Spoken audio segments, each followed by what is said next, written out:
বাংলাদেশের প্রতিনিধিত্ব করতে প্রধানমন্ত্রী শেখ হাসিনাও ব্রিটিশ পরিবারের এই রাজকীয় আয়োজনে যোগ দিয়েছেন স্থানীয় সময় শুক্রবারই।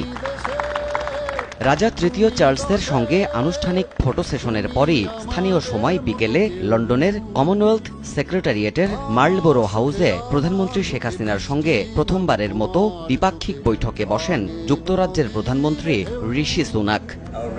দুই দেশের নানা ইস্যুতে কথা বলেন শেখ হাসিনা, ঋষি সুনাক। এ সময় যুক্তরাজ্য বাংলাদেশের সম্পর্ক কৌশলগত পর্যায়ের দিকে এগোচ্ছে উল্লেখ করে আগামীতে আরও দৃঢ় সম্পর্ক গড়ার আশাবাদ জানান ব্রিটিশ প্রধানমন্ত্রী। শেখ হাসিনার নেতৃত্বে কি করে বাংলাদেশ অব্যাহতভাবে প্রবৃদ্ধি ও উন্নয়নের ধারা বজায় রেখে এগিয়ে যাচ্ছে সেই বিষয়েও নিজের মুগ্ধতা তুলে ধরেন ঋষি সুনাক। তিনি বলেন, তার স্ত্রী অক্ষত নারায়ণ মূর্তি এবং দুই মেয়ে আনুষ্কা এবং কৃষ্ণা মূর্তিও শেখ হাসিনার বড় ভক্ত। ঋষি সুনাক জানান, বাংলাদেশের বর্তমান প্রধানমন্ত্রীকে তিনি অনুপ্রেরণা হিসেবে দেখেন।